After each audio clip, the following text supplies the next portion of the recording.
ایک عورت اپنے لڑکے کو لے کر محبوب سبحانی قطب ربانی غوث سمدانی شیخ عبدالقادر جیلانی کی بارگاہ پناہ میں لے کر آئی اور عرض کرنے لگی کہ حضور، یہ بچہ آپ سے بہت عقیدت رکھتا ہے، اس لیے میں اسے آپ کے حوالے کرتی ہوں، آپ اسے اپنی غلامی میں قبول فرما لیجئے۔ آپ نے اسے قبول فرما کر چند دن مجاہدات کا حکم دیا۔ ایک دن لڑکے کی ماں اسے ملنے کے لیے آئی تو بھوک اور بیداری کے سبب اسے بہت کمزور پایا اور جو کی روٹی کھاتے دیکھا۔ پھر وہ عورت آپ کی خدمت میں آئی تو آپ کے سامنے مرغی کے گوشت کی ہڈیاں دیکھیں اور فوراً وہ بول پڑی کہ خود تو مرغی کا گوشت کھا رہے ہیں، میرے لڑکے کو جو کی روٹی کھلا رہے ہیں۔ یہ بات سن کر آپ نے ان ہڈیوں پر ہاتھ رکھ کر فرمایا کہ اس اللہ کے حکم سے کھڑی ہو جا، تو بوسیدہ ہڈیاں زندہ ہو گئیں اور وہ مرغی بن گئی اور وہ فوراً کھڑی ہوئی اور بولنے لگی۔ ایک بزرگ جس کا نام محمد قائد الادانی رحمۃ اللہ علیہ ہے نے بیان کیا ہے کہ ایک دن حضرت شیخ عبدالقادر جیلانی سرح نورانی وعظ فرما رہے تھے اور ہوا بہت تیز چل رہی تھی کہ ایک چیل چیختی ہوئی آپ کی مجلس پر سے گزری، جس سے حاضرین کی توجہ ہٹ گئی۔ آپ نے فرمایا، اے ہوا، اس چیل کا سر تن سے جدا کر دے۔ یہ فرمانا ہی تھا کہ چیل کا سر تن سے جدا ہو گیا۔ یہ دیکھ کر آپ ممبر سے اٹھے، چیل کو ایک ہاتھ میں پکڑ کر دوسرا ہاتھ اس پر پھیرا اور بسم اللہ الرحمن الرحیم پڑھا، اور چیل اللہ کے حکم سے زندہ ہو کر اڑ گئی اور لوگ اس منظر کو دیکھ کر بہت مضطرب ہو گئے۔ ایک شخص جس کا نام معمر جراح تھا بتاتے ہیں کہ ایک دن محبوب سبحانی قطب یزدانی شیخ عبدالقادر جیلانی کی خدمت میں حاضر تھا۔ آپ کچھ تحریر فرما رہے تھے کہ مکان کی چھت سے مٹی گرنے لگی۔ دوبارہ دیکھا تو ایسا ہی ہوا۔ جب چوتھی بار ایسا ہوا تو آپ نے سر اٹھا کر اوپر دیکھا اور فرمایا کہ تیرا سر تن سے جدا ہو جائے۔ یہ فرمانے کی دیر تھی کہ ویسا ہی ہوا، اور اس نظر کو دیکھ کر نہایت لوگ جو ہے مضطرب ہوئے۔ میں نے عرض کیا، حضور آپ پریشان کیوں ہیں؟ آپ نے فرمایا، میں ڈرتا ہوں اگر مسلمان سے مجھے ایذا پہنچے تو اس کا بھی حال ایسے ہی ہوگا جیسے اس چوہے کا ہوا۔ ایک بزرگ شیخ عمر مسعود نے بیان کیا ہے کہ حضرت شیخ عبدالقادر جیلانی سرہ نورانی ایک دن وضو فرما رہے تھے۔ اسی اثنا میں ایک چڑیا نے آپ پر بیٹ کر دی۔ یہ چڑیا اسی وقت گرتے ہی مر گئی۔ اس وضو کے بعد اتنا حصہ کپڑا دھویا اور اتار کر مجھے دے دیا کہ اسے فروخت کر کے اس کی رقم غرباء میں تقسیم کر دو، یہ اس کا بدلہ ہے۔ ناظرین کرام، آپ کو بتاتے چلیں کہ شیخ ربانی حضرت شیخ عبدالقادر جیلانی جو ہے بہت ہی قیمتی لباس زیب تن کیا کرتے تھے۔ یہ لباس جو ہے ریشم کے تاروں سے بنا ہوتا تھا اور بہت زیادہ قیمتی ہوتا تھا۔ جب اس واقعہ کے بعد اس لباس کو بازار میں تقسیم کیا گیا تو اس کے بہت زیادہ رقم وصول ہوئی، جو کہ غرباء میں تقسیم کر دی گئی۔ ایک بزرگ شیخ عبدالقادر جیلانی رحمۃ اللہ علیہ کی خدمت میں حاضر ہو کر عرض کرنے لگے کہ حضور، میرے بچے کو 1.25 سال سے بخار کا عارضہ ہے، جو بڑھتا ہے نہ ہی گھٹتا ہے۔ آپ نے فرمایا، تم اس بچے کے کان میں جا کر اس طرح کہہ دو، بخار دور ہو جائے گا کہ اے بخار، تجھے عبدالقادر کہتا ہے کہ میرے بچے کو چھوڑ دو۔ آپ نے ایسا ہی کیا۔ بخار فوراً بچے کو چھوڑ کر وہاں سے چلا گیا اور اہل محلہ جو ہے وہ باقی لوگ بخار میں مبتلا ہو گئے۔ حضرت شیخ ابو الحسن علی قریشی رحمۃ اللہ علیہ نے بیان کیا ہے کہ ایک دفعہ میں اور شیخ ابو نصر حضرت شیخ عبدالقادر جیلانی کی خدمت میں حاضر تھے۔ ابو غالب فضل نامی ایک تاجر آیا اور کہنے لگا کہ حضور، آپ کی دعوت کرنا چاہتا ہوں، قبول فرمائیے۔ آپ نے دعوت کو قبول فرما لیا اور خچر پر سوار ہو کر ابو غالب کے مکان پر تشریف لے گئے۔ وہاں بغداد کے کثیر التعداد علماء اور مشائخ موجود تھے۔ ابو غالب نے دسترخوان بچھایا اور قسم قسم کے کھانے رکھنے لگے۔ ایک بہت بڑا مٹکا بھی ساتھ لا کر رکھ دیا۔ محبوب سبحانی سر جھکا کے بیٹھے ہوئے تھے۔ آپ کی عظمت و ہیبت کی وجہ سے حاضرین پر سکوت کا عالم طاری تھا۔ آپ نے شیخ علی کو اشارہ فرمایا کہ اس مٹکے کو لا کر میرے پاس رکھ دو، اور ساتھ ہی مٹکے کو کھولنے کا حکم بھی صادر فرمایا۔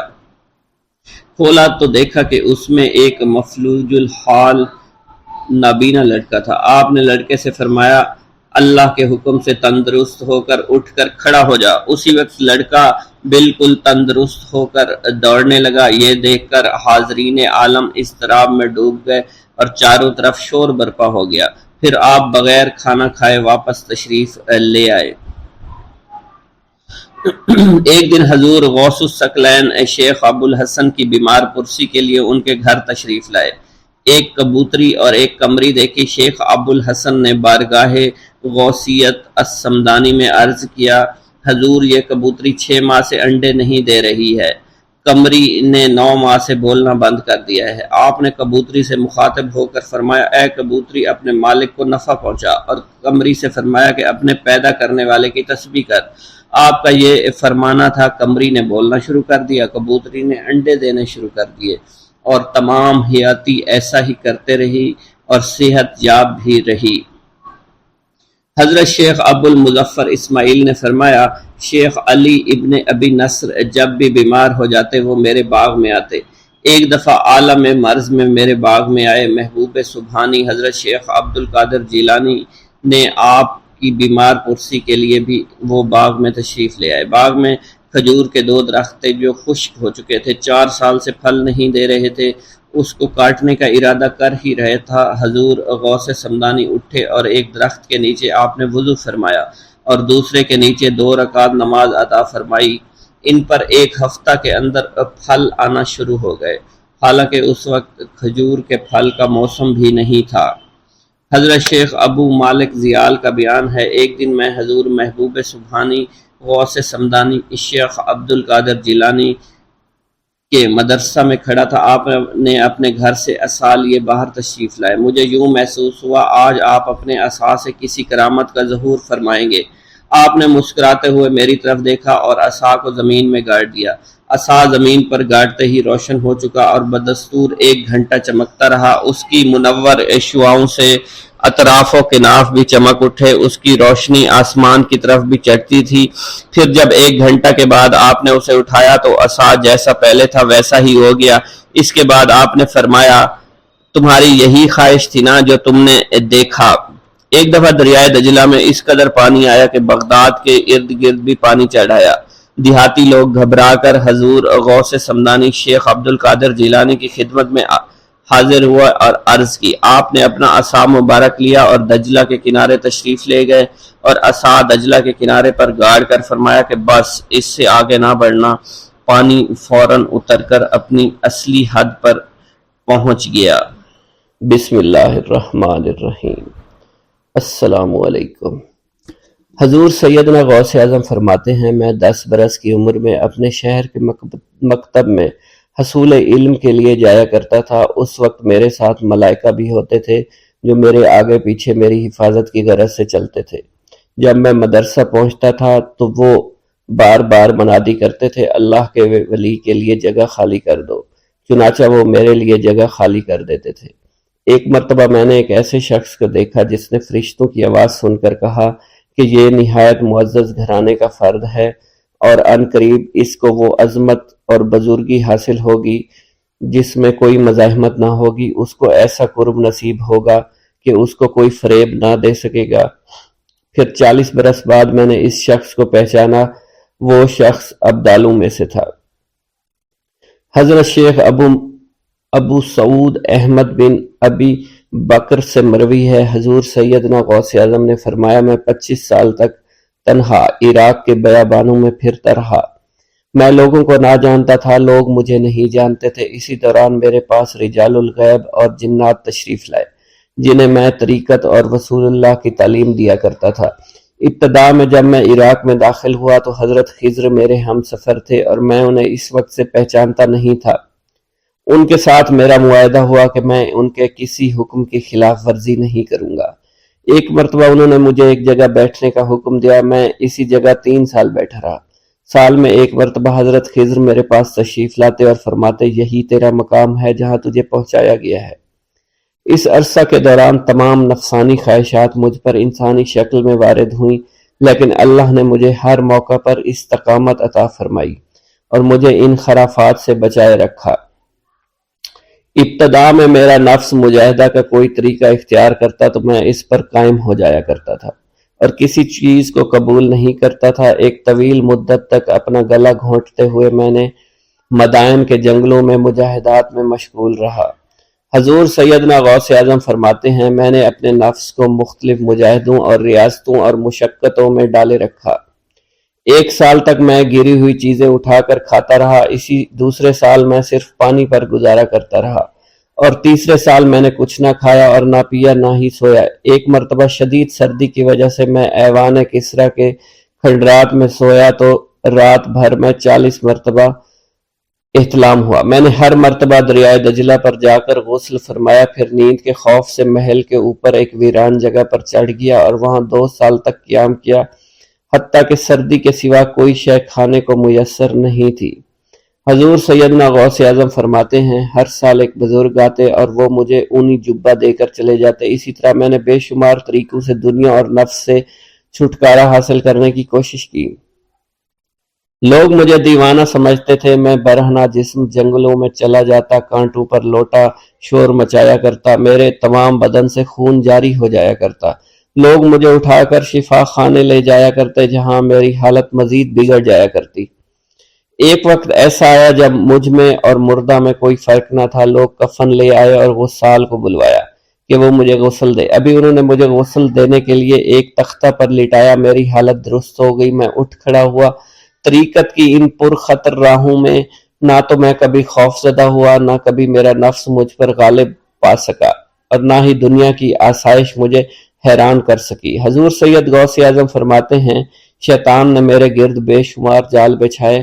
جب میں نے ان سے کہا یہ کیا ہے، اس نے کہا یہ دنیاوی آلائشیں ہیں اور میں ان جالوں میں سے تم لوگوں کا شکار کیا کرتا ہوں۔ میں نے 1 سال تک شیطان کا مقابلہ کیا، اس کے بچھائے ہوئے تمام جالوں کو ختم کیا۔ اس کے بعد میرے سینے کو کھول دیا گیا اور مجھ پر بے شمار خلائق ظاہر ہوئے۔ حضور سیدنا غوث اعظم فرماتے ہیں میں نے دریافت کیا کہ یہ اللہ ایک کیسے ہے؟ جواب ملا یہ خلق کے اسباب ہیں جو تم سے ملے ہوئے ہیں۔ میں سال بھر ان کی جانب متوجہ رہا یہاں تک کہ وہ مجھ سے جدا ہو گئے۔ جب مجھ پر باطن ظاہر ہوا تو میں اپنے قلب کو بہت سے علائق سے ملوث پایا۔ میں نے دریافت کیا یہ علائق کیا ہیں؟ جواب ملا یہ تمہارے ارادے، تمہارے اختیارات ہیں۔ چنانچہ 1 سال تک ان کی جانب متوجہ رہا یہاں تک کہ وہ سب علائق مجھ سے دور ہو گئے اور میرا قلب ان غلاظتوں سے نجات پا گیا۔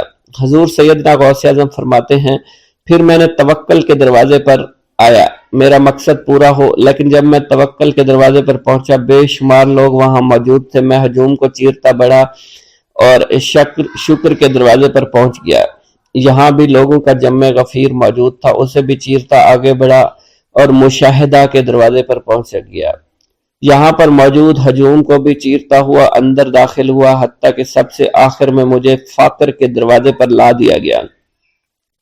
فقر کا دروازہ خالی تھا۔ جب میں اس دروازے میں داخل ہوا تو دیکھا جن جن چیزوں کو میں نے ترک کیا تھا وہ سب یہاں موجود تھی۔ یہاں مجھے ایک بہت بڑے روحانی خزانے کی فتوحات سے نوازا گیا، میرے لیے تمام دنیا کے خزانے کھول دیے گئے، مجھے روحانی عزت، دائمی غنا اور خالص آزادی عطا فرمائی گئی۔ میری تمام چیزیں جو میری ہستی اور میری صفات سب معدوم ہو گئی تھی، وہ میری ہستی کی جگہ کسی اور نے لے لی تھی۔ حضرت شیخ ابو سعید مخزومی نے حضور سیدنا غوث اعظم کو خرقہ خلافت سے نوازا اور فرمایا اے عبد القادر، یہ وہ خرقہ ہے جو حضور نبی کریم صلی اللہ علیہ وسلم نے سیدنا علی المرتضیٰ کو عطا فرمایا۔ سیدنا علی المرتضیٰ نے یہ خرقہ خواجہ حسن بصری کو عطا فرمایا، جس سے ہوتا ہوا یہ مجھ تک پہنچا، اور یہ تمہاری امانت تھی جو میں نے تم تک پہنچا دی۔ حضور سیدنا غوث اعظم نے جب خرقہ مبارک کو زیب تن کیا تو آپ پر بے شمار انوار و تجلیات کی بارش ہونا شروع ہو گئی۔ بسم اللہ الرحمن الرحیم۔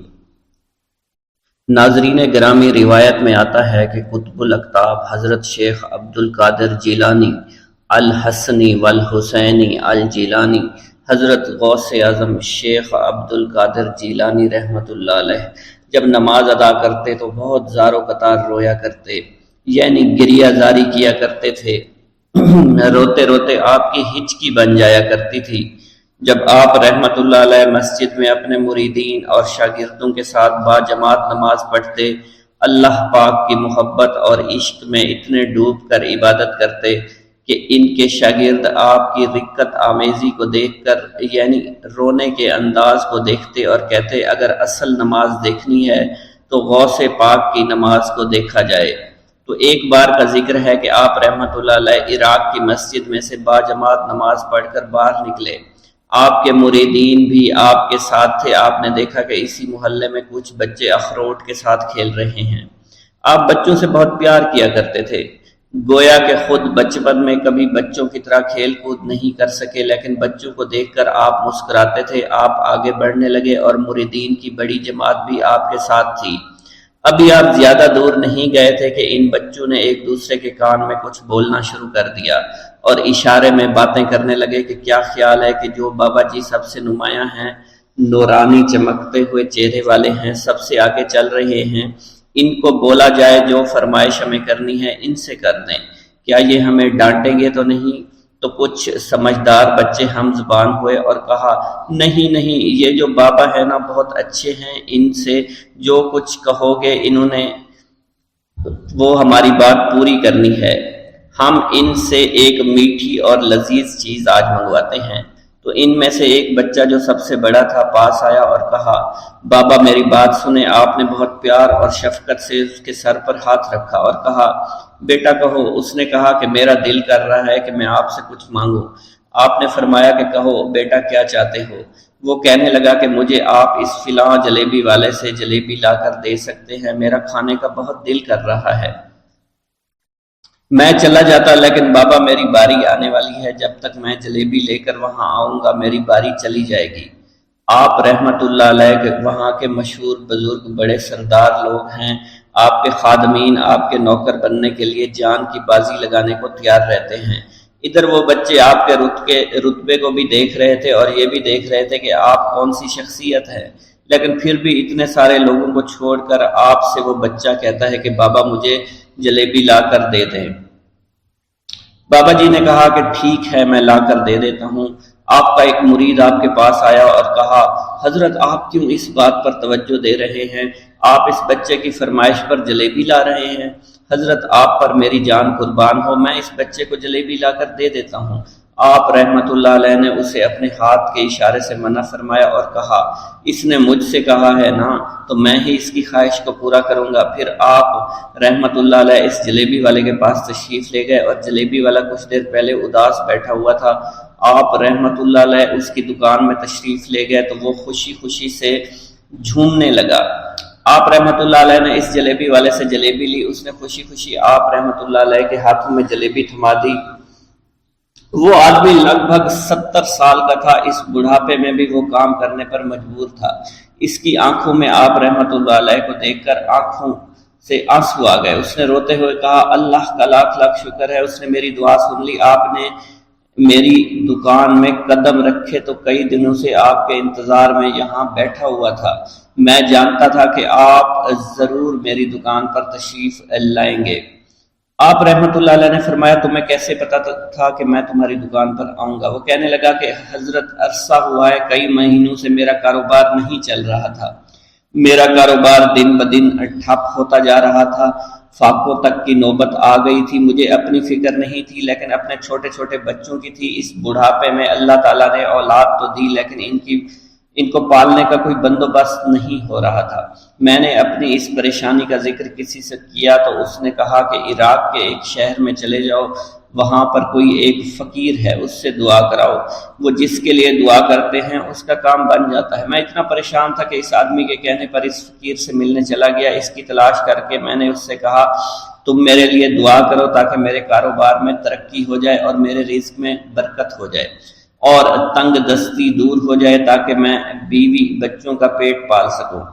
فقیر مجھے دیکھ کر کہنے لگا کہ تم پیران پیر غوث اعظم دستگیر رحمت اللہ علیہ کو نہیں جانتے؟ میں نے کہا میں نہیں جانتا۔ وہ کہنے لگا حیرت ہے کہ تمہیں یہ پتہ نہیں کہ تم ان کو جانتے ہی نہیں کہ ولیوں کے سردار ہیں۔ میں تو بہت چھوٹا سا فقیر ہوں، میری دعاؤں میں اتنا اثر نہیں کہ وہ غوث اعظم رحمت اللہ علیہ ہیں، جس کے لیے بھی دعا کریں اس کا بیڑا پار ہو جایا کرتا ہے، اور جب اس دور میں غوث پاک رحمت اللہ علیہ خود موجود ہے تو پھر ہمارا کیا مقام ہوگا ان کی دعا کے آگے؟ ہماری دعا کچھ بھی نہیں ہے۔ میں نے کہا اگر یہ بات ہے کہ آپ سے بڑا کوئی بزرگ ہے تو مجھے بتائیے کہ غوث پاک رحمت اللہ علیہ مجھے کہاں ملیں گے اور میں کہاں جاؤں ان سے ملنے کے لیے؟ وہ کہنے لگا کہ وہ جیلان میں ہیں، تم ادھر جاؤ، ہماری کیا جرت کہ آپ کے لیے دعا کریں۔ آپ رحمت اللہ علیہ جس کے لیے بھی دعا فرماتے ہیں اس کا بیڑا پار ہو جاتا ہے، اور اس کو کہیں بول جانے کی ضرورت نہیں ہوتی۔ حضور جب اس فقیر نے مجھے یہ بات کہی تو فوراً جیلان شریف میں آ گیا، اور یہاں پر میں نے آپ کی تلاش شروع کی۔ آج دیکھیے آپ خود بخود میری دکان پر تشریف لائے ہیں، اب دیکھیے کہ آپ کے آنے سے کیسا نور میری دکان میں آ گیا ہے۔ حضور میرے حق میں دعا فرما دیجئے، اللہ پاک میری زندگی کو آسانیاں عطا فرمائے، مجھے اپنی بیوی اور بچوں کی بہت فکر ہے۔ آپ رحمت اللہ علیہ نے فرمایا پریشان ہونے کی ضرورت نہیں، اللہ تعالیٰ سب معاملات ٹھیک فرما دے گا۔ یہ کہہ کر آپ تشریف لے گئے، اس بچے کے پاس آئے اور اس کے ہاتھ میں جلیبی تھما دی۔ ابھی وہاں سے جانے والے تھے، دوسرا بچہ آیا، اس نے کہا کہ بابا آپ نے اسے تو جلیبی لا کر دی ہے، مجھے بھی لا کر دیں۔ آپ نے اس سے بھی تسلی دی اور کہا میں تمہیں بھی جلیبی لا کر دے دیتا ہوں بیٹا۔ یہ دیکھ کر مریدین بہت غصہ ہونے لگے اور کہا کہ حضور ہم اس بچے کو جلیبی لا کر دے دیتے ہیں، آپ کیوں زحمت کرتے ہیں؟ لیکن آپ نے فرمایا نہیں، یہ بچے مجھ سے کہہ رہے ہیں نا، میں ان کا نہیں ٹال سکتا۔ حضور آپ بہت مصروف شخصیت ہے، کیوں ان چھوٹے بچوں کی باتیں سن رہے ہیں؟ آپ نے ہاتھ کے اشارے سے انہیں روکا اور فرمایا اللہ تعالیٰ نے ہمیں جس کام کے لیے چنا ہے بس وہ کام ہی ہم کر رہے ہیں، تم لوگ اللہ پاک کی حکمت کو نہیں سمجھ رہے۔ پھر آپ جتنی بار وہ بچے آپ کو بھیجتے رہے، آپ رحمت اللہ علیہ ان کے لیے جلیبیاں لاتے رہے، حتیٰ کہ آخری بچے کو بھی آپ نے جلیبی لا کر دے دی اور وہ مزے سے کھانے لگے۔ جلیبی کھانے کے بعد وہ آپ کو دعائیں کرنے لگے اور کہا آپ بہت اچھے انسان ہیں، جیسا کہ آپ کے بارے میں ہم نے سنا تھا آپ ویسے ہی ہیں، آپ اخلاق کے بہت عمدہ ہیں، آپ کی سخاوت کے بارے میں ہم نے جتنا سن رکھا تھا آپ اتنے ہی سخی ہیں، ہم آپ سے بہت خوش ہوئے۔ آپ رحمت اللہ علیہ مسکرائے، بچوں کی خوشی دیکھ کر آپ کو دلی اطمینان ملا۔ اب ایک اور نماز کا وقت ہو رہا تھا، آپ نے مریدین سے کہا کہ چلو نماز پڑھنے کے لیے مسجد میں چلتے ہیں۔ وہ سب مل کر مسجد میں چلے گئے اور اللہ کی عبادت میں مصروف ہو گئے۔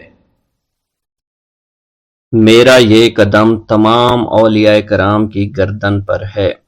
ایک مرتبہ محلہ حلبہ میں اپنے مہمان خانے میں واعظ فرماتے ہوئے حضور سیدنا غوث اعظم پر اچانک حالت کشف طاری ہوئی۔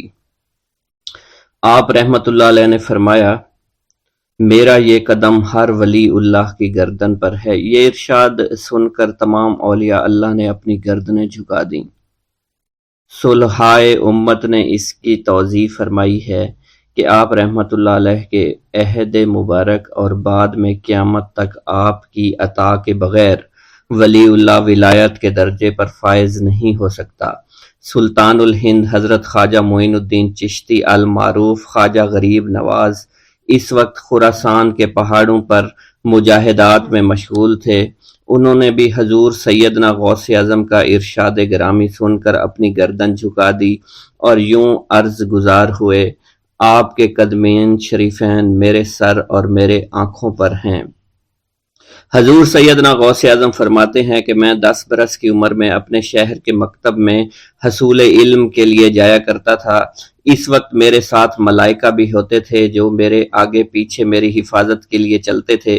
جب میں مدرسہ پہنچتا تو یہ منادی کرتے تھے اللہ کے ولی کے لیے جگہ خالی کر دو، چنانچہ وہ میرے لیے جگہ خالی کر دیتے تھے۔ ایک مرتبہ میں نے ایک ایسے شخص کو دیکھا جس نے فرشتوں کی آواز سن کر کہا جس میں کوئی مزاحمت نہ ہوگی کہ یہ ایک نہایت معزز گھرانے کا فرد ہے اور عن قریب اس کو وہ عظمت حاصل ہوگی جس میں کوئی مزاحمت نہ ہوگی اور اس کو ایسا قرب نصیب ہوگا کہ اس کو کوئی فریب نہ دے سکے گا۔ پھر 40 برس بعد میں نے اس شخص کو پہچانا، وہ شخص ابدالوں میں سے تھا۔ حضرت شیخ ابو سعود احمد بن بکر حریمی سے مروی ہے کہ حضور سیدنا غوث اعظم نے فرمایا کہ میں 55 سال تک تنہا عراق کے بیابانوں میں پھرتا رہا، میں لوگوں کو نہ جانتا، لوگ مجھے نہ جانتے۔ اسی دوران میرے پاس رجال الغیب اور جنات تشریف لاتے جنہیں میں طریقت اور اصول کی تعلیم دیتا تھا۔ ابتدا میں جب میں عراق میں داخل ہوا تو حضرت خضر میرے ہم سفر بنے اور بعد میں اس وقت ان کو پہچانتا نہ تھا، اور اس کے ساتھ میرا معاہدہ ہوا کہ میں ان کے کسی حکم کی خلاف ورزی نہیں کروں گا۔ ایک مرتبہ انہوں نے مجھے ایک جگہ بیٹھنے کا حکم دیا اور میں اس جگہ 3 سال تک بیٹھا رہا۔ سال میں ایک مرتبہ حضرت خضر میرے پاس تشریف لاتے، فرماتے کہ یہی تیرا مقام ہے جہاں تجھے پہنچایا گیا ہے۔ اس عرصہ کے دوران تمام نفسانی خواہشات مجھ پر انسانی شکل میں وارد ہوئیں، لیکن اللہ عز و جل نے مجھے ہر موقع پر استقامت عطا فرمائی اور مجھے ان خرافات سے بچائے رکھا۔ ابتدا میں میرا نفس مجاہدہ کا کوئی طریقہ اختیار کرتا تو میں اس پر قائم ہو جاتا اور کسی چیز کو قبول نہ کرتا تھا۔ ایک طویل مدت تک اپنا گلا گھونٹتے ہوئے میں مدائن کے جنگلوں میں مجاہدات میں مشغول رہا۔ حضور سیدنا غوث اعظم فرماتے ہیں کہ میں نے اپنے نفس کو مختلف مجاہدوں، مختلف ریاضتوں اور مختلف مشقتوں میں ڈالے رکھا۔ 1 سال تک میں گری ہوئی چیزیں اٹھا کر کھاتا رہا، دوسرے سال پانی پر گزارا کیا، اور تیسرے سال نہ میں نے کچھ کھایا، نہ پیا اور نہ ہی سویا۔ ایک مرتبہ شدید سردی کی وجہ سے میں ایوان کسریٰ کے کھنڈرات میں سویا تو رات بھر میں 40 مرتبہ طبیعت خراب ہوئی۔ حضور سیدنا غوث اعظم فرماتے ہیں ہر سال ایک بزرگ آتے اور وہ مجھے جبہ دے کر چلے جاتے۔ اسی طرح میں نے بے شمار طریقوں سے دنیا اور نفس سے چھٹکارا پانے کی کوشش کی۔ لوگ مجھے دیوانہ سمجھتے تھے۔ میں برہنہ جسم جنگلوں میں چلا جاتا اور کانٹوں پر لوٹتا شور مچاتا تھا۔ میرا تمام بدن سے خون جاری ہو جایا کرتا تھا اور لوگ مجھے اٹھا کر شفا خانے لے جایا کرتے، جہاں میری حالت مزید بگڑ جاتی۔ ایک وقت ایسا بھی آیا جب مجھ میں اور مردہ میں کوئی فرق نہ تھا۔ لوگ کفن لے کر آئے، غسال کو بلوایا کہ وہ مجھے غسل دے دیں۔ ابھی انہوں نے مجھے غسل دینے کے لیے تختہ پر ڈالا ہی تھا کہ میری حالت درست ہو گئی۔ میں اٹھ کھڑا ہوا۔ طریقت کی ان پرخطر راہوں میں نہ تو میں کبھی خوف زدہ ہوا اور نہ کبھی میرا نفس مجھ پر غلبہ پا سکا اور نہ ہی دنیا کی آرائش مجھے حیران کر سکی۔ حضور سیدنا غوث اعظم فرماتے ہیں شیطان نے میرے گرد بے شمار جال بچھائے۔ جب میں نے اس سے کہا کہ یہ کیا ہے تو اس نے کہا یہ دنیاوی چیزیں ہیں اور میں ان جالوں سے تم جیسوں کو شکار کرتا ہوں۔ میں نے 1 سال تک شیطان کا مقابلہ کیا، اس کے بچھائے ہوئے تمام جالوں کو ختم کر دیا۔ اس کے بعد میرے سینے کو کھول دیا گیا اور مجھ پر بے شمار خلائق ظاہر ہوئے۔ حضور سیدنا غوث اعظم فرماتے ہیں میں نے دریافت کیا کہ یہ علائق کیسے ہیں؟ جواب ملا کہ یہ خلق کے اسباب ہیں جو تم سے ملے ہوئے ہیں۔ میں سال بھر ان کی جانب متوجہ رہا، یہاں تک کہ وہ مجھ سے جدا ہو گئے۔ جب مجھ پر میرا باطن ظاہر کیا گیا تو میں نے اپنے قلب کو بہت سے علائق سے ملوث پایا۔ میں نے دریافت کیا کہ یہ علائق کیا ہیں؟ جواب ملا یہ تمہارے ارادے، تمہارے اختیارات ہیں۔ چنانچہ 1 سال تک ان کی جانب متوجہ رہا کہ وہ مجھ سے دور ہو گئے۔ میرا قلب ان تمام غلاظتوں سے نجات پا گیا۔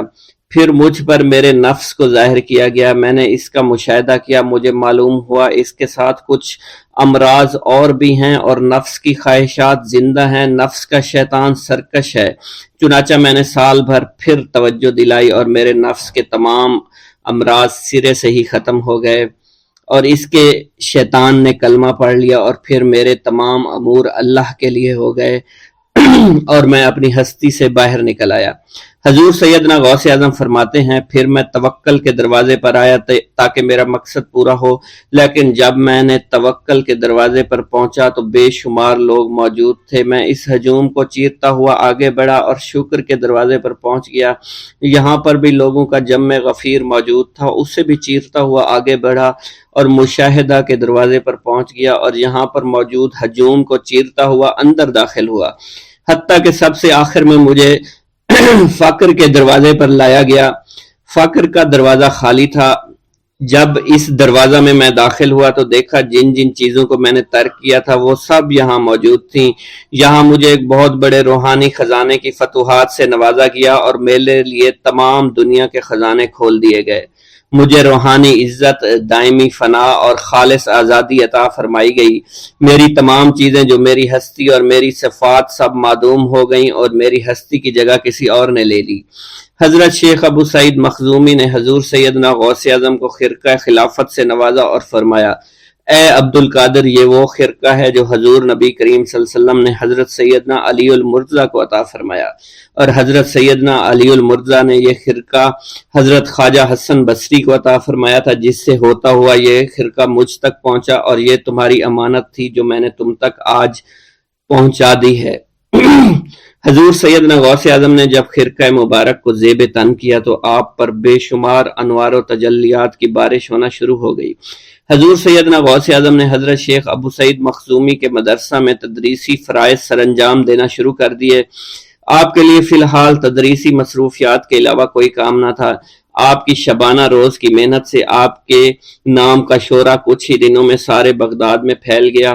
طلبہ دور دراز کے علاقوں سے علم کے حصول کے لیے آنے لگے۔ طلبہ کی تعداد جب مزید بڑھنا شروع ہو گئی تو ارد گرد کے کئی مکانات کو خرید کر مدرسہ میں داخل کر لیا گیا۔ کتب سیر میں منقول ہے کہ 528 ہجری میں آپ مدرسہ نظامیہ کی وسیع عمارت تعمیر فرما چکے تھے۔ اس مدرسہ کی تعمیر میں آپ نے بحیثیت مزدور بھی حصہ لیا تھا۔ حضرت شیخ ابو الخشاب سے مروی ہے کہ میں جوانی میں جب علم نحو پڑھ رہا تھا تو لوگوں نے مجھے حضور سیدنا غوث اعظم کے پاس جانے کا مشورہ دیا، اور اس کی وجہ سے مجھے بھی اشتیاق ہوا کہ میں آپ کا واز سنوں۔ ایک مرتبہ کچھ لوگوں کے ہمراہ آپ کی مجلس میں دوستوں کے ہمراہ حاضر ہوا۔ آپ نے میری جانب توجہ کرتے ہوئے فرمایا، ہماری صحبت اختیار کر لو۔ چنانچہ میں نے آپ کے فرمان کے مطابق آپ کی صحبت کو اختیار کر لیا۔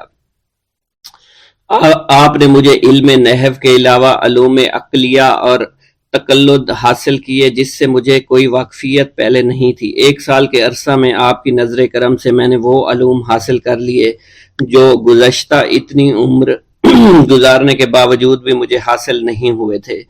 منقول ہے حضرت شیخ بقا بن بطو، شیخ علی بن ہیتی اور شیخ کیلوی جب حضور سیدنا غوث اعظم کے مدرسہ میں آتے تو جھاڑو دیا کرتے تھے اور چھڑکاؤ کرتے تھے، لیکن آپ کی اجازت کے بغیر کبھی اندر داخل نہ ہوتے تھے۔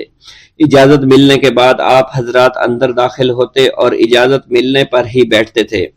آپ سے امان طلب کرتے اور امان مل جانے کے بعد مؤدب ہو کر بیٹھ جاتے۔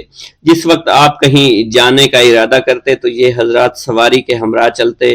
آپ انہیں اس فعل سے منع فرمایا کرتے تھے اور کہتے تھے کہ ہمیں آپ کے ذریعے قرب الہی حاصل ہوا ہے۔ حضرت شیخ محمد قائل الادنیٰ سے مروی ہے کہ ایک مرتبہ حضور سیدنا غوث اعظم سے دریافت کیا گیا کہ آپ کی بزرگی اور عظمت کا راز کیا ہے۔ آپ نے فرمایا کہ میں کبھی جھوٹ نہیں بولتا اور کبھی کسی سے کذب بیانی نہیں کرتا۔ بغداد میں رہتے ہوئے بیت اللہ شریف کی زیارت۔ حضرت شیخ ابو صالح سے منقول ہے حضرت شیخ ابو مدین مغربی نے مجھے حضور سیدنا غوث اعظم کی خدمت میں بغداد فقر کی تعلیم کے لیے بھیجا۔ آپ نے مجھے 20 دن تک اپنے خلوت خانہ کے دروازے پر بٹھائے رکھا اور 20 روز گزرنے کے بعد مجھے قبلہ رو ہونے کا حکم دیا۔ جب میں قبلہ رو ہو گیا آپ نے فرمایا، اے ابو صالح اس طرف دیکھو۔ چنانچہ جب میں نے اس جانب دیکھا آپ نے فرمایا، کیا دیکھ رہے ہو؟ میں نے عرض کیا، بیت اللہ شریف میری نظروں کے سامنے ہے۔ آپ نے مجھے حکم دیا کہ اب مغرب کی سمت دیکھو۔ میں نے اپنا چہرہ مغرب کی جانب کیا تو آپ نے دریافت فرمایا، کیا دیکھ رہے ہو؟ میں نے عرض کیا، میں اپنے مرشد پاک حضرت ابو مدین کو دیکھ رہا ہوں۔ ایک مرتبہ سنان نامی عیسائی پادری نے غوث اعظم کی محفل میں حاضر ہو کر سلام عرض کیا اور حاضرین میں کھڑے ہو کر بیان دیا کہ میں یمن کا رہنے والا ہوں۔ میں نے ارادہ کیا میں اسلام قبول کروں۔ اسی دوران میرے دل پہ یہ خیال پیدا ہوا کہ میں اس دور کی سب سے بڑی شخصیت کے دست مبارک پر کلمہ پڑھوں۔ اس سوچ کے دوران مجھے نیند آ گئی۔ خواب میں مجھے حضرت سیدنا عیسیٰ علیہ السلام کی زیارت نصیب ہوئی۔ آپ نے مجھ سے ارشاد فرمایا کہ تم بغداد شریف چلے جاؤ اور شیخ عبد القادر جیلانی کے دست حق پر اسلام قبول کرو، کیونکہ اس وقت وہ روئے زمین پر تمام لوگوں میں افضل و اعلیٰ ہیں۔ حضرت شیخ عمر الکیمانی رحمۃ اللہ علیہ سے منقول ہے، ایک مرتبہ حضرت سیدنا غوث اعظم کی خدمت میں 13 لوگ دائرہ اسلام میں داخل ہونے کے لیے حاضر ہوئے۔ ان لوگوں نے بیان کیا کہ ہم عرب کے عیسائی ہیں، ہم نے کلمہ پڑھنے کا ارادہ کیا، ابھی سوچ رہے تھے کہ کسی مرد کامل کے دست حق پر کلمہ پڑھیں، ہمیں ہاتف غیب سے آواز سنائی دی کہ بغداد جا کر شیخ عبد القادر جیلانی کے دست مبارک پر کلمہ پڑھو۔ حضرت ابو الحسن علی سے منقول ہے، فرماتے ہیں ایک مرتبہ ایک جماعت کثیر کے ہمراہ حضرت سیدنا غوث اعظم کی زیارت باسعادت کے لیے روانہ ہوا۔ اسی دوران بے شمار لوگ میرے پاس آتے رہے، اپنی مشکلات کے حل کے لیے مجھ سے کہتے رہے، میں حضور سیدنا غوث اعظم سے ان کی سفارش کروں گا۔ حضرت ابو الحسن علی بن ملاعب القواس فرماتے ہیں رستے میں ایک بد اخلاق لڑکا بھی ہمارے قافلے میں شامل ہو گیا۔ مجھے اس کا علم تھا کہ یہ اکثر و بیشتر ناپاک رہتا ہے اور بول و براز کے بعد استنجا بھی نہیں کرتا۔ حسن اتفاق کے حضور سیدنا غوث اعظم سے بھی رستہ میں ملاقات ہو گئی۔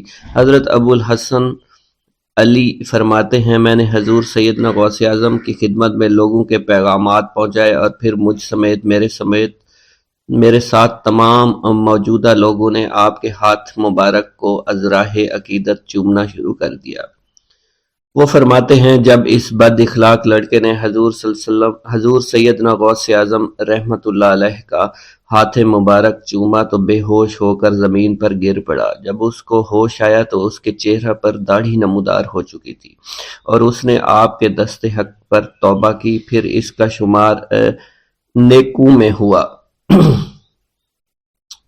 حضرت شیخ زین الدین فرماتے ہیں میں نے حضور سیدنا غوث اعظم سے علم حاصل کیا۔ اللہ عز و جل نے مجھے 1 سال میں اتنا علم دیا کہ دوسروں کو وہ علم 20 سال میں بھی نصیب نہ ہوا ہوگا۔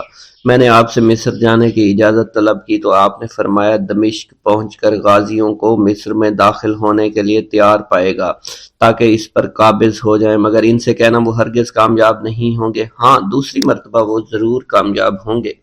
حضرت شیخ زین الدین فرماتے ہیں جب میں دمشق پہنچا میں نے وہی حال پایا، آپ نے بیان فرمایا، میں نے ان سے کہا تو وہ نہ رکے۔ جب میں مصر پہنچا میں نے خلیفہ کو ان کو مقابلے کے لیے تیار کیا، میں نے خلیفہ سے کہا گھبراؤ نہیں، تم کامیاب ہو جاؤ گے۔ جب غازی مصر پہنچے تو ان کو شکست ہوئی۔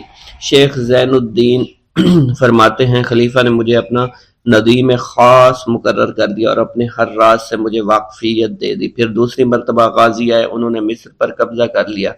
مجھے حضور سیدنا غوث اعظم کے قول کے مطابق ہر ایک سے 1.5 لاکھ دینار ملے۔ مجھے مصر میں ہر خاص و عام میں مقبولیت حاصل ہو چکی تھی اور بے شمار لوگ میرے وعظ سے مستفیض ہونے لگے تھے۔ حضرت سیدنا غوث اعظم شیخ عبد القادر جیلانی کی خدمت میں ایک عورت حاضر ہوئی، آپ سے دعا کی درخواست کی کہ اس کے ہاں اولاد ہو۔ آپ نے مراقبہ میں جا کر لوح محفوظ کا مشاہدہ کیا تو وہاں لکھا تھا اس عورت کی قسمت میں اولاد نہیں ہے۔ آپ نے اللہ کے حضور اس کے لیے دعا فرمائی، غیب سے ندا آئی اس کے ہاں اولاد نہیں، آپ اس کے حق میں دعا جاری رکھیں، یہاں تک کہ غیب سے آپ کو ندا آئی کہ ہم نے آپ کی دعا کی بدولت اس کو 7 لڑکے عطا فرمائے۔ چنانچہ اس عورت کے ہاں یکے بعد دیگرے 7 لڑکوں کی دعا کی پیدائش ہوئی۔ حضرت شیخ ابو الخیر منقول ہے، فرماتے ہیں میں شیخ ابو حسن اور شیخ خلیل بن احمد اور شیخ ابو عبداللہ کی خدمت میں حاضر تھے۔ آپ نے فرمایا تم سب اپنی اپنی حاجات بیان کرو، میں انشاءاللہ تمہاری حاجات پوری کروں گا۔ شیخ ابو سعود نے کہا کہ میں ترک دنیا اختیار کرنا چاہتا ہوں۔ شیخ ابو قائد نے کہا میں مجاہدی کی قوت چاہتا ہوں۔ شیخ ابوالزاز نے کہا کہ میں خوف الہی چاہتا ہوں۔ شیخ فارسی نے کہا اللہ کے ساتھ میرا ایک حال ہے جسے میں کھو بیٹھا میں چاہتا ہوں کہ میرا وہ حال لوٹ آئے۔ شیخ جمیل نے کہا میں حفظ وقت چاہتا ہوں۔ شیخ عمر نے کہا کہ میں علم کی زیادتی چاہتا ہوں۔ حضرت شیخ ابو الخیر محفوظ فرماتے ہیں حضور سیدنا غوث اعظم نے فرمایا انشاءاللہ تم سب کی حاجات جلدی پوری ہوں گی۔ چنانچہ آپ کا قول پورا ہوا اور تمام لوگوں کی حاجات پوری ہوئی ما سوائے شیخ خلیل کے، کیونکہ حضرت شیخ خلیل نے قطبیت مانگی تھی جس کا ابھی وقت نہیں آیا تھا۔ حضرت ابو سعود فرماتے ہیں حضرت شیخ حماد دباس کی خدمت میں حاضر ہو کر عرض کیا حضور میں ملک شام کی جانب مال تجارت لے کر جانا چاہتا ہوں اور میرا یہ قافلہ تیار ہے، میرے پاس 700 دینار کا مال ہے۔ حضرت شیخ حماد دباس نے فرمایا اگر تم اس سال سفر کرو گے تو تم سفر میں ہی قتل کر دیے جاؤ گے اور تمہارا تمام مال و اسباب لوٹ لیا جائے گا۔ حضرت حماد عباس کی بات سن کر وہ تاجر حضور سیدنا غوث اعظم کی خدمت میں حاضر ہوا اور حضرت حماد باس کی بات بیان کر دی۔ آپ نے فرمایا کہ تم سفر پر جاؤ، میں تمہارا ضامن ہوں۔ آپ کا فرمان سن کر وہ سامان تجارت لے کر شام پہنچا۔ اپنا تمام مال فروخت کرنے کے بعد وہ تاجر اپنے کسی کام سے حلب گیا۔ وہاں ایک مقام پر اس نے 1000 دینار رکھ دیا اور حلب میں اپنی قیام گاہ پر واپس آ گیا۔ اس نے خواب میں دیکھا عرب بتوؤں نے ایک قافلہ لوٹا ہے، قافلہ کے کئی آدمیوں کو قتل کیا ہے جس میں وہ شامل ہے۔ اس کے بعد وہ بیدار ہوا، گھبرا کر اس جگہ پہنچا جہاں اس نے 1000 دینار رکھے تھے۔ اس کے دینار وہیں پر رکھے اس کو مل گئے۔ دینار لے کر واپس قیام گاہ پہنچا، بغداد شریف واپس جانے کی تیاری شروع کر دی۔ جب وہ تاجر بغداد شریف واپس پہنچا تو پہلے حضرت حماد باس کی خدمت میں حاضر ہوا تو آپ نے فرمایا کہ تم پہلے حضور سیدنا غوث اعظم کی خدمت میں حاضر ہوا، کیونکہ وہ محبوب سبحانی ہیں۔ انہوں نے اللہ کے حضور تمہارے لیے 70 مرتبہ دعا مانگی، یہاں تک کہ تمہاری حقیقت کو خواب میں بدل دیا گیا۔ وہ تاجر آپ کی خدمت میں حاضر ہوا اور آپ نے حضرت حماد باس کی بات کی تصدیق کی۔ بسم اللہ الرحمن الرحیم۔ منقول ہے کہ حضور سیدنا غوث اعظم کے زمانہ میں ایک مقرب کی ولایت سلب کر لی گئی۔ سب چھوٹے بڑے اس کو حقارت کی نگاہ سے دیکھنے لگے۔ اس نے 360 اولیاء اللہ سے التجا کی کہ وہ اس کے حق میں دعا فرمائیں، لیکن اس کا نام لوح محفوظ پر اشتیاق کی فہرست میں لکھ دیا گیا۔ ان اولیاء اللہ نے اس کو بتایا کہ تم کامیاب نہیں ہوں گے۔ اس کے چہرے کا رنگ سیاہ پڑ گیا۔ اس شخص نے حضور سیدنا غوث اعظم شیخ عبد القادر جیلانی کی خدمت میں حاضر ہو کر دعا کی درخواست کی۔ آپ نے فرمایا تم اللہ عز و جل کی بارگاہ میں مردود ہو گئے ہو، مگر میں تمہیں اللہ کے اذن میں مقبول بنا سکتا ہوں۔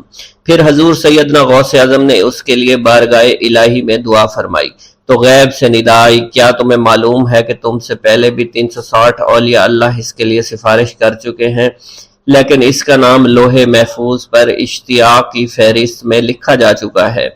یا الہی تو مردود کو مقبول، مقبول کو مردود بنانے پر قادر ہے۔ اگر تیری منشا یہی ہے تو نے اس کو مقبول بنانے کے لیے مجھ سے دعا کیوں کروائی؟ غیبی ندا آئی، اے عبد القادر، اسے میں نے تمہارے سپرد کیا، تم اسے جو چاہے بنا دو۔ چنانچہ آپ کی دعا سے وہ پھر سے بارگاہ الہی میں مقبول ہو گیا۔ حضرت شیخ ابو صالح سے منقول ہے حضرت شیخ ابو مدین مغربی نے مجھے حضور سیدنا غوث اعظم شیخ عبد القادر جیلانی کی خدمت میں بغداد فقر کی تعلیم کے لیے بھیجا۔ آپ نے مجھے 20 دن تک اپنے خلوت خانہ کے دروازہ پر بٹھائے رکھا اور 20 روز گزرنے کے بعد مجھے قبلہ رو ہونے کا حکم دیا گیا۔ جب میں قبلہ رو ہو گیا آپ نے فرمایا اے ابو صالح اس طرف دیکھو۔ چنانچہ میں نے اس جانب دیکھا تو آپ نے فرمایا کیا دیکھ رہے ہو؟ میں نے عرض کیا بیت اللہ شریف میری نگاہوں کے سامنے ہے۔ آپ نے مجھے حکم دیا کہ اب مغرب کی سمت دیکھو۔ میں نے اپنا چہرہ مغرب کی جانب کیا تو آپ نے فرمایا کہ اب کیا دیکھ رہے ہو؟ میں نے عرض کیا کہ میں اپنے مرشد پاک حضرت ابو مدین کو دیکھ رہا ہوں۔ ایک مرتبہ سنان نامی عیسائی پادری نے حضور سیدنا غوث اعظم کی محفل میں حاضر ہو کر سلام عرض کیا۔ حاضرین کھڑے ہو کر بیان دیا کہ میں یمن کا رہنے والا ہوں، میں نے ارادہ کیا کہ میں اسلام قبول کروں گا۔ اسی دوران میرے دل میں خیال پیدا ہوا میں اس دور کی سب سے بہترین شخصیت کے دست مبارک پر کلمہ پڑھوں۔ اسی سوچ کے دوران مجھے نیند آ گئی۔ خواب میں مجھے حضور سیدنا عیسیٰ کی زیارت نصیب ہوئی۔ آپ علیہ السلام نے مجھ سے ارشاد فرمایا بغداد چلے جاؤ، شیخ عبد القادر کے دستے حق پر اسلام قبول کرو، کیونکہ اس وقت وہ روئے زمین پر تمام لوگوں میں افضل اور اعلیٰ ہیں۔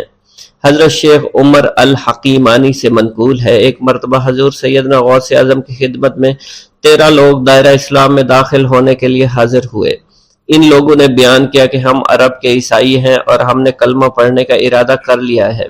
ابھی یہ سوچ ہی رہے تھے کہ کس مرد کامل کے دستے حق پر کلمہ پڑھیں گے، ہمیں ہاتف غیب سے آواز سنائی دی کہ بغداد جا کر شیخ عبد القادر جیلانی کے دستے مبارک پر کلمہ پڑھو۔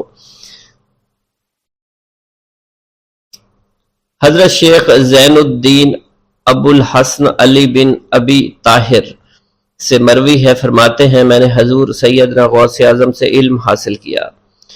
اللہ عز و جل نے مجھے 1 سال میں اتنا علم دیا کہ دوسروں کو وہ علم 20 سال میں بھی نصیب نہ ہوا ہوگا۔ میں نے آپ سے مصر جانے کی اجازت طلب کی، آپ نے فرمایا تو دمشق پہنچ کر غازیوں کو مصر میں داخل ہونے کے لیے تیار پائے گا تاکہ اس پر قبضہ ہو جائے، مگر ان سے کہنا کہ وہ ہرگز کامیاب نہ ہوں گے، ہاں دوسری مرتبہ وہ کامیاب ہو جائیں گے۔ حضرت شیخ زین الدین فرماتے ہیں جب میں دمشق پہنچا میں نے وہی حال پایا جو آپ نے بیان فرمایا تھا۔ میں نے ان سے کہا تو وہیں نہ رکے۔ جب میں مصر پہنچا تو میں نے خلیفہ کو ان کو مقابلے کے لیے تیار پایا۔ میں نے خلیفہ سے کہا گھبراؤ نہیں، کامیاب ہو جاؤ گے۔ وہ فرماتے ہیں خلیفہ نے مجھے اپنا ندیم خاص مقرر فرمایا اور اپنے ہر راز سے مجھے واقفیت دے دی۔ پھر دوسری مرتبہ غازی آئے، انہوں نے مصر پر قبضہ کر لیا۔ مجھے حضور سیدنا غوث کے مطابق قول کے مطابق ہر ایک سے 1.5 لاکھ دینار ملے۔ مجھے مصر میں ہر خاص و عام میں مقبولیت حاصل ہوئی اور بے شمار لوگ میرے واعظ سے مستفید ہونے لگے۔ حضرت شیخ ابو الخیر سے منقول ہے، فرماتے ہیں میں شیخ ابو محمد حسن، شیخ ابو قاسم، شیخ ابو حفظ کی خدمت میں حاضر ہوئے۔ آپ نے فرمایا تم سب اپنی اپنی حاجات بیان کرو، میں انشاءاللہ تمہاری حاجات پوری کروں گا۔ شیخ ابو سعید نے کہا کہ میں ترک دنیا اختیار کرنا چاہتا ہوں۔ شیخ ابن قائد وانی نے کہا کہ مجھے مجاہدے کی قوت عطا کر دیجئے۔ شیخ بزاز نے کہا خوف الہی چاہتا ہوں۔ شیخ فارسی نے کہا اللہ کے ساتھ میرا ایک حال ہے جسے میں کھو بیٹھا ہوں، چاہتا ہوں میرا وہ حال لوٹ آئے۔ شیخ جمیل نے کہا میں حفظ کرنا چاہتا ہوں۔ شیخ عمر نے کہا میں علم کی زیادتی چاہتا ہوں۔ شیخ خلیل نے کہا میں چاہتا ہوں مجھے موت نہ آئے، یہاں تک کہ مجھے مقام قطبیت پر فائز کیا جائے۔ شیخ ابو البرکات نے کہا کہ میں محبت الہی میں استغراق چاہتا ہوں۔ شیخ ابو عبداللہ نے کہا کہ میں نائب وزیر بننا چاہتا ہوں۔ شیخ ابو مفتوح نے کہا کہ میں خلیفہ کے گھر کا استاد بننا چاہتا ہوں۔ حضرت شیخ ابو الخیر فرماتے ہیں حضور سیدنا غوث اعظم نے فرمایا انشاءاللہ تم سب کی حاجات جلد پوری ہوں گی۔ چنانچہ آپ کا قول پورا ہوا اور تمام لوگوں کی حاجات پوری ہوئیں ماں سوائے شیخ خلیل کے، کیونکہ حضرت شیخ خلیل نے قطبیت مانگی تھی جس کا وقت ابھی نہیں آیا تھا۔ حضرت ابو اسعد عبداللہ سے مروی ہے کہ میری کنواری بیٹی فاطمہ گھر کی چھت پر چڑھی تو اسے کوئی چیز اٹھا کر لے گئی۔ اس وقت میری بیٹی کی عمر 16 برس تھی۔ میں حضور سیدنا غوث اعظم شیخ عبد القادر جیلانی کی خدمت میں حاضر ہوا اور سارا ماجرا ان کے گوش گزار کر دیا۔ آپ نے فرمایا تم آج رات کو کرخ کے ویرانے میں جاؤ اور تل خمس 5واں ٹیلا کے پاس جا کر بیٹھ جاؤ اور اپنے ارد گرد دائرہ کھینچ لو۔ دائرہ کھینچتے وقت بسم اللہ علی نیت عبد القادر کے الفاظ پڑھنا۔ جب رات بڑھے گی جنوں کے گروہ مختلف شکلوں میں تیرے نزدیک سے گزریں گے، تم انہیں دیکھ کر خوف زدہ مت ہونا۔ جب صبح ہو جائے گی تو جنوں کا بادشاہ جماعت کے ہمراہ گزرے گا، وہ تجھ سے تیری حاجت پوچھے گا، تو اسے بتانا عبد القادر نے بھیجا ہے اور میری حاجت یہ ہے۔ ابو سعید فرماتے ہیں میں نے حکم کی تعمیل کی، آپ کے فرمان کے مطابق ڈراؤنی شکلوں والے لوگ گزرے مگر دائرہ کے نزدیک کوئی نہ آ سکا، یہاں تک کہ صبح جنوں کا بادشاہ گھوڑے پر سوار ہو کر آیا، اس کے ساتھ ایک کثیر جماعت بھی تھی۔ اس نے مجھ سے کہا میری حاجت پوچھی۔ میں نے اسے حضور سیدنا غوث اعظم کا پیغام پہنچاتے ہوئے کہا اور اپنی حاجت بیان کی۔ میری بات سن کر وہ بادشاہ گھوڑے سے اترا، زمین کو بوسہ دیتے ہوئے دائرہ کے کنارے بیٹھ گیا۔ بادشاہ کے بیٹھتے ہوئی جماعت بھی بیٹھ گئی۔ پھر بادشاہ نے اپنی جماعت کے کچھ لوگوں کو حکم دیا جاؤ جس نے یہ کام کیا ہے اسے میرے پاس لے کر آؤ۔ چنانچہ وہ لوگ ایک سرکش جن کو پکڑ لائے جس کے ساتھ میری بیٹی بھی تھی۔ جنوں کے بادشاہ سے کہا گیا کہ یہ ملک چین کے سرکش جنوں میں سے ہے۔ بادشاہ نے اس جن کو مخاطب کرتے ہوئے کہا کہ تمہیں قطب وقت کے قدموں کے نیچے سے لڑکی اٹھانے کی جرت کیوں کر پیش ہوئی؟ اس سرکش جن نے کہا کہ میں اس لڑکی پر عاشق ہو گیا تھا۔ بادشاہ جن نے اس سرکش جن کو سر قلم کرنے کا حکم دیا اور میری بیٹی مجھے واپس لوٹا دی۔ میں نے بادشاہ جن سے کہا کہ تم نے حضور سیدنا غوث اعظم کا حکم بجا لانے میں کوئی کسر نہ چھوڑی۔ بادشاہ جن نے کہا کہ وہ گھر بیٹھے ہم جیسے سرکشوں کو دیکھ لیتے ہیں، خواہ کتنی ہی دور کیوں نہ بیٹھے ہوں۔ جب اللہ عز و جل کوئی کتب مقرر کرتا ہے تو اسے جن و انس پر قدرت عطا فرما دیتا ہے۔ تفریح الخاطر میں منقول ہے حضور سیدنا غوث اعظم کے وصال کے بعد ایک شخص جو کہ عرصہ دراز سے مرشد کامل کی تلاش میں تھا اور وہ آپ کا شورا سننے کے بعد آپ کی خدمت میں بغداد شریف پہنچا۔ جب اس شخص کو معلوم ہوا کہ آپ وصال فرما گئے ہیں تو وہ آپ کی قبر مبارک پر حاضر ہوا اور آداب زیارت بجا لایا۔ آپ اپنی قبر مبارک سے باہر تشریف لائے، اس کا ہاتھ پکڑ کر اسے سلسلہ عالیہ قادریہ میں بیعت فرما دیا اور اس کی جانب خصوصی توجہ فرمائی۔ حضرت ابو بکر ارکیمی فرماتے ہیں میں ابتدائی عمر میں شتر بانی کا کام کیا کرتا تھا۔ ایک مرتبہ مجھے ایک شخص کے ساتھ حج کرنے کا اتفاق ہوا۔ اس شخص کو یہ خطرہ لاحق ہوا کہ وہ عنقریب مر جائے گا۔ اس نے مجھے ایک چادر اور 10 دینار دیے اور فرمایا یہ میری امانت تم بغداد شریف واپس جا کر حضور سیدنا غوث اعظم شیخ عبد القادر جیلانی رحمۃ اللہ علیہ کی خدمت میں پیش کر دینا۔ حضرت ابو بکر الکیمی فرماتے ہیں کہ میں اس وصیت کے کچھ دنوں بعد اس شخص کا انتقال ہو گیا۔ میں جب بغداد شریف تشریف لایا تو لالچ میں پھنس گیا۔ میرے دل میں خیال آیا ان چیزوں کے متعلق کسی کو کچھ علم نہیں ہے، چنانچہ میں نے وہ چادر اور 10 دینار اپنے پاس رکھ لیے۔ ایک دن میں بازار سے گزر رہا تھا، میری ملاقات حضور سیدنا غوث اعظم سے ہوئی۔ میں نے آپ کو سلام کیا، آپ نے میرا ہاتھ پکڑ کر فرمایا تم نے 10 دیناروں کے لیے بھی اللہ کا خوف نہیں کیا، میری امانت اپنے پاس رکھ لی اور میرے پاس اپنی آمد و رفت بھی ختم کر لی۔ حضرت ابو بکر ارکیمی فرماتے ہیں کہ حضور سیدنا غوث اعظم کی بات سن کر مجھ پر غشی طاری ہو گئی اور جب مجھے ہوش آیا میں نے وہ چادر اور 10 دینار لا کر آپ کی خدمت میں پیش کیے اور معافی کا خواستگار ہوا۔ واللہ عالم۔